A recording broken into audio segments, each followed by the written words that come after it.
মা আজকে কেমন করে মা বাবার খেদমত করতে চাও না? আল্লাহ ডাক দিয়া বলেন, কেমন করে তোর মায়ের গর্ভে আমি তোরে সৃষ্টি করলাম। আল্লাহ ডাক দিয়া বলেন, এক ফোঁটা নাপাক পানি দিয়া তোরে বানাইছি। ইন্না খলাকনাল ইনসানা মিন নুতফাতিন আমশাজ নাবতালিহি ফাজআলনাহু সামিআম বাসীরা। এক ফোঁটা নাপাক পানি তোর বাবার পৃষ্ঠ দেহ থেকে আমি আল্লাহ নির্গত করলাম। এক ফোঁটা নাপাক পানি তোর মায়ের রেহেমে জমাট বন্দি করে দিলাম। ওই এক ফোঁটা নাপাক পানিকে আমি আল্লাহ মডিফাই করে তোর মায়ের রেহেমের ভিতরে 40 দিন পর্যন্ত আস্তে আস্তে তিলে তিলে বড় করলাম। এরপরে ওই পানির টুকরাটারে রক্তের টুকরাই পরিণত করলাম। এরপরে আস্তে আস্তে সুন্দর করে দেহ বানাইলাম, হাড্ডি দিলাম। ফাঁকা সাউনাল ইযআমা লাহমা, সুন্দর করে যেই জায়গায় যেই গোশত যেমনে দেওয়া লাগে আমি মাওলা দিলাম।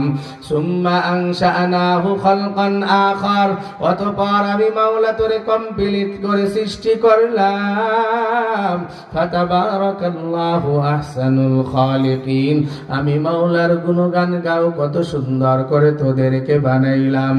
এ দুনিয়ার গোলাম, তোর মায়ের পেটের ভিতরে একদিন রাখি নাই, 10 মাস 10 দিন তোর মায়ের গর্ভে আমি মাওলা রেখেছি রে গোলামের দল।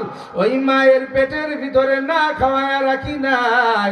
আমি আল্লাহ তোর মায়ের মাসিক বন্ধ করে দিলাম। তোর নারীর সঙ্গে তোর মায়ের নারী ফিট করিয়া তিলে তিলে বড় করে দিলাম। কমপ্লিটলি দুনিয়ায় আসার সময় হয়ে গেল। তোমার মায়ের পেটের ব্যথা শুরু হয়। মা জননী ভালো করে খাইতে পারে না, ভালো করে শুইতে পারে না, দুনিয়ায় কাজকর্ম করতে পারে না। কত কষ্টের পরে সন্তান দুনিয়ায় তোমারে আমি মাওলা পাঠাইলাম। এর উপরে তোমার মা জননী তিলে তিলে তোমারে লালন পালন করে বড় করলেন। স্তনের দুধ পান করাইল 2-2.5 বছর। তুমি জমিনে কিছুই করতে পারো নাই। হে গোলাম, ছোট্ট শিশু সন্তান পিশাব করে ভিজায় রাখলেও কান্না ছাড়া ভাষা নাই, ক্ষুধা লাগলেও কান্না ছাড়া ভাষা নাই। আমার মাওলা জানায় দিল রে গোলাম, এত কষ্ট করে তোর মা তোরে লালন পালন করেছে, তোর বাবা দিনের বেলায় কষ্ট করে তোর জন্য জীবিকা নির্বাহ করেছে। আমি মাওলা বিধান দিয়া দিলাম, আমি মাওলার ইবাদতের পর খেদমত করবি তোর মা বাবার। খবরদার বেয়াদবি করিয়া গুনাহ কামাই করিও